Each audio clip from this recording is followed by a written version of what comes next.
shouldn't exist. The signal arrived at 2:17 a.m. Dr. Lena Ortiz almost missed it. She had been staring at static for 6 hours, her eyes burning from exhaustion, her coffee long gone cold. The radio telescope array in the Chilean desert was designed to listen to the whispers of the universe, pulsars, quasars, the distant echo of the Big Bang itself. Most nights were quiet, predictable, boring. This night was not. Across her monitor, the noise shifted into a pattern. Not random. Perfect. 2, 3, 5, 7, 11, 13. Prime numbers. Lena sat upright so fast her chair skidded backward. Her heart hammered against her ribs. Natural cosmic radiation did not count. It roared. It crackled. It screamed chaos. But this was deliberate. Run it again, she whispered to herself. The computer obeyed. The sequence repeated at exactly 90-second intervals, coming from a region far beyond Pluto's orbit. The signal was weak, but impossibly precise, like a lighthouse beam sweeping across the dark. She called her supervisor. Then another observatory. Then another. By sunrise, every major telescope on Earth was listening. And every one of them heard the same thing. The message took 3 days to decode. At first, it was only mathematics. Universal constants. Hydrogen frequencies. Atomic structures. A language any intelligent civilization might recognize. Then came something far more terrifying. Human languages. English. Mandarin. Arabic. Spanish. Russian. Hindi. All carrying the same sentence. We are arriving. Prepare for evaluation. Lena felt cold crawl into her bones as she read it. Evaluation. Not greeting. Not peace. Not hello. The discovery was classified within minutes. Military officials arrived at the observatory before the sun set. Phones were confiscated. Doors were locked. Scientists were ordered to remain silent. It didn't matter. Someone leaked the data. By nightfall, the entire world knew. News anchors struggled to speak without shaking. Social media exploded with panic and wonder. Churches filled. Stock markets collapsed. Conspiracy theories multiplied like wildfire. Some people cheered in the streets, calling it the dawn of a new age. Others screamed that the end had come. Lena stood in her office window watching the desert sky darken, realizing that humanity's greatest question, are we alone, had been answered without permission. A second signal arrived 1 week later. Shorter. Colder. Your species has been observed for 1,243 cycles. Survival probability, low. That was when fear became certainty. World governments declared global emergency. Fighter jets were placed on constant patrol. Nuclear submarines surfaced for the first time in decades. Borders closed. Flights were grounded. Humanity looked upward with the same emotion for the first time in history. Dread. On the 10th night, the stars changed. At first, it looked like a faint blue shimmer near Mars. A distortion in the dark, as if space itself were bending. Then more lights appeared, 17 in total, sliding silently into the solar system. They were enormous. Not rockets. Not ships as humans understood them. They were structures of light and shadow, larger than cities, moving without flame or sound. Every telescope pointed toward them. Every camera streamed them live. Children cried. Adults fell to their knees. Some laughed hysterically. Others could not speak at all. Lena watched the feed in silence as the objects slowed and spread out, positioning themselves around Earth like sentinels. For the first time in recorded history, something non-human controlled the sky. Then every screen on the planet went dark. Phones. Televisions. Billboards. Computers. A single image replaced them all. A tall, thin figure stood against a background of swirling stars. Its skin shimmered like metal. Its eyes glowed silver, empty and endless. When it spoke, its voice entered directly into every mind. We are the Virex Collective. Lena felt the words vibrate inside her skull. Your civilization has reached a critical threshold. Your wars, your weapons, your expansion threaten galactic stability. Cities were silent. Entire nations held their breath. You will submit to assessment, the being continued. Compliance ensures survival. Resistance ensures extinction. The message ended. No explosions. No lasers. No fire. Just a promise. Outside, the night sky glowed faintly blue, as if Earth had been wrapped in an alien halo. Lena sank into her chair, hands trembling. She thought of everything humanity had done, its art and science, its cruelty and kindness, its endless arguments and fragile hopes. Judged by something that had been watching for over 1,000 cycles. The signal had not been an invitation. It had been a verdict waiting to be delivered. And somewhere beyond the clouds, the visitors were no longer speaking. They were watching. When the sky opened, they came without warning. It began as a faint shimmer over the horizon. Dawn in New York, London, Beijing, Karachi, skies pulsed with a strange blue hue that seemed alive. At first, people assumed it was an aurora, a freak natural phenomenon. But then the shapes became clear. 17 enormous objects, larger than any structure ever built, gliding silently through the atmosphere. No engines. No smoke. No sound. Just motion, smooth as liquid metal. Dr. Lena Ortiz watched the live feeds from the Chilean observatory, gripping her desk until her knuckles whitened. "They are here," she whispered, though the words felt inadequate. News networks went into immediate emergency broadcast. Footage of the ships flooded every screen. Their surfaces reflected the earth below, bending light like mirrors, impossible geometry twisting in ways the human eye could barely comprehend. No one had ever seen anything so vast, so alien. And then, as if the entire planet had collectively held its breath, the ships spoke. Not with words. Not with sound. But directly. Every screen, every phone, every digital display flickered and changed. A single figure appeared, a tall, skeletal being, its silver eyes gleaming, its metallic skin rippling like liquid mercury. Its voice was calm, yet it penetrated the minds of all who listened. "We are the Virex Collective," it said. "Your species is inefficient, violent, and dangerous. Your expansion and warfare threaten the stability of this sector." World leaders convened in emergency sessions. Fighter jets scrambled. Satellites tried to respond, only to fail. The Virex demonstrated power with terrifying precision. Military communication networks collapsed. GPS systems failed. Naval grids went dark. Jets fell from the sky as their electronics shorted out, causing pilots to plummet into the ocean or mountains. Entire cities experienced power outages as the aliens tested Earth's defenses.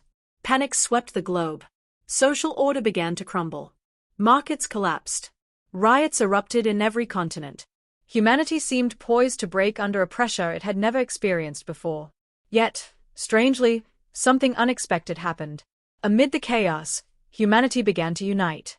Soldiers laid down their differences to coordinate defense strategies. Hackers abandoned personal agendas to share every possible technique for resistance. Scientists, regardless of nationality, collaborated openly, exchanging research in ways no previous war or crisis had ever inspired. Children hid in basements, yet schools opened their doors as shelters. Ordinary citizens brought food, medicine, and support to terrified neighbors. Humanity, in its raw, messy, emotional entirety, had a single response: survival. The Virex watched, as they always did, and misread it entirely. They assumed fear would fracture humanity. That terror would breed submission. It did not. Fear ignited something far older and more dangerous: resilience. By the end of the 72 hours the aliens had demanded for surrender, the Virex found a planet unbowed. Earth did not kneel. Earth did not comply. Instead, humans prepared. Beneath the alien ships, resistance cells formed in every continent. Cities rebuilt communication channels without using digital technology. Pilots trained in old mechanical aircraft. Tanks and artillery were repaired and modified to avoid electronic disruption. Civil engineers designed ways to fortify buildings against alien weaponry. Civilians created analog sensor systems, warning networks, and decoy operations. Every act was simple, every solution human, and yet unpredictable. The Virex had never faced a species that could act creatively under fear, uncertainty, and pressure. In the early hours of the fourth day, Lena Ortiz discovered a pattern in the alien energy field. Their ships relied on suppressing the emotional responses of humans to maintain control.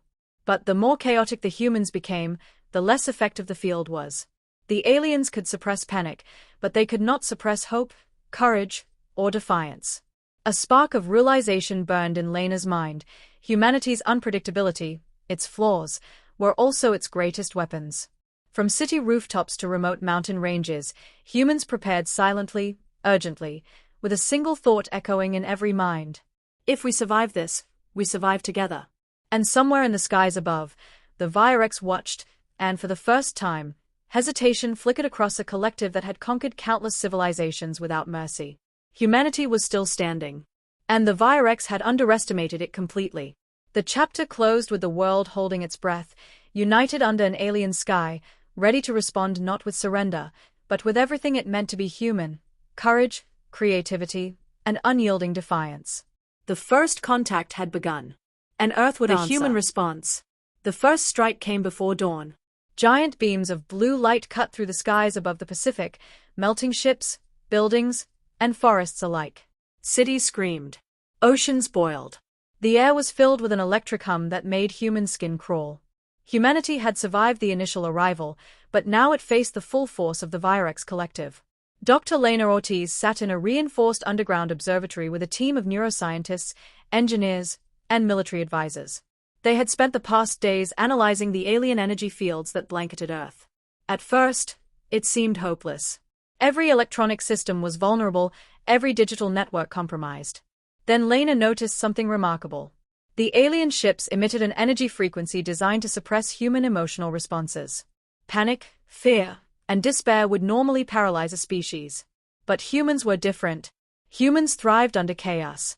Fear did not break them, it sharpened them. Grief did not silence them, it fueled action. Love and hope could not be extinguished, they spread. "This is it," Lena whispered. "The Virex don't understand us. Our unpredictability is their weakness." The observation was confirmed across the globe. Soldiers continued to fight despite overwhelming odds.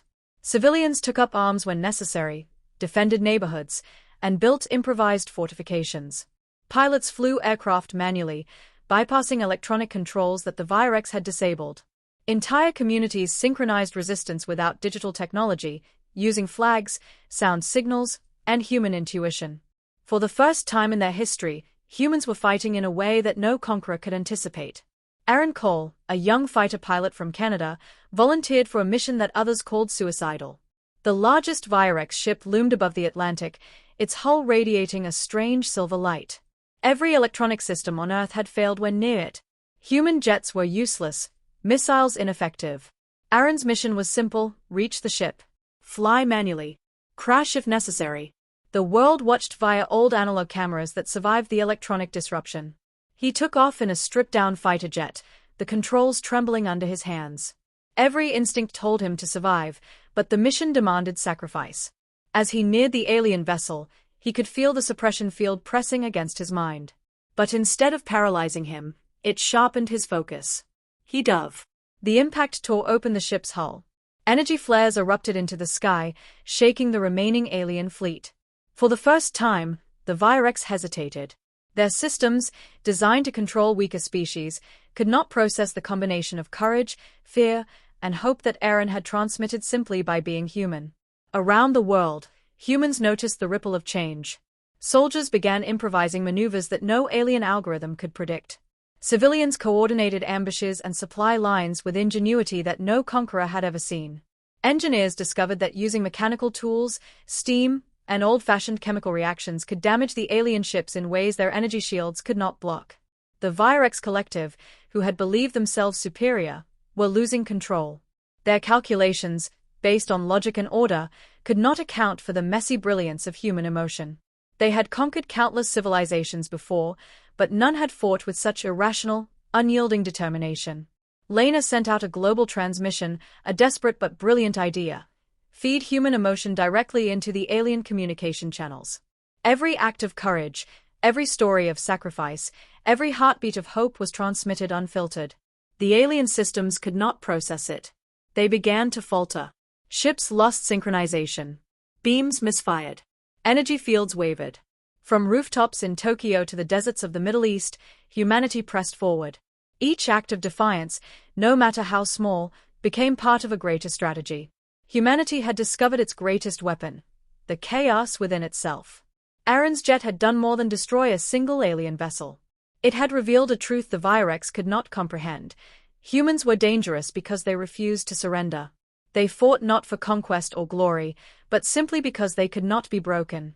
The aliens retreated, temporarily, to reorganize. But the battle had changed. Humanity had turned the tide.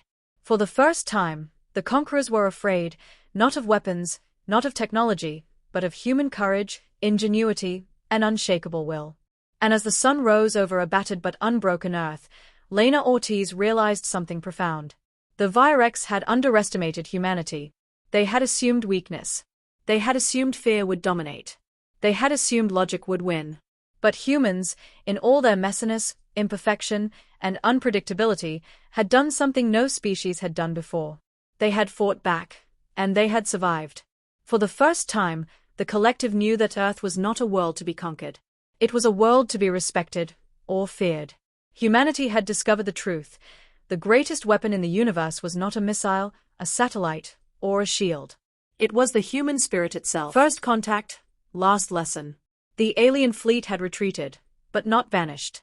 For weeks, humanity watched the skies, waiting for the next strike. Earth was scarred. Cities lay in ruins. Fires still burned in abandoned districts. But the planet had survived, and humanity had survived with it. For the first time, the people of Earth understood a simple truth. Their strength was not in technology, weapons, or numbers, it was in themselves. Dr. Lena Ortiz walked through a makeshift command center in Geneva, now the hub for global coordination. Screens flickered with data from every corner of the planet. Analysts tracked alien movements in real time, engineers devised countermeasures, and civilians volunteered to rebuild and defend. Humanity had discovered a unity it had never known, born not from politics, religion, or borders, but from survival. The Virex, for the first time in their history, sent a direct communication. Unlike before, it was brief, devoid of threats. Your species is dangerous, the alien message said. Dangerous because you refuse to surrender. We will withdraw, but we will observe. The words appeared simultaneously across all screens on Earth. A chill swept over humanity. The aliens had admitted something they had never admitted before. Humanity was unpredictable, uncontrollable, and, above all, resilient. Lena Ortiz understood the significance immediately. Humans had passed the test, not through superior firepower, but through courage, creativity, and sheer will. They had demonstrated that weakness was a relative term, and that even the most powerful invader could falter in the face of defiance. Governments held emergency sessions to decide the next step, but Lena knew that no meeting could dictate the future anymore. Humanity had reached a new level of consciousness.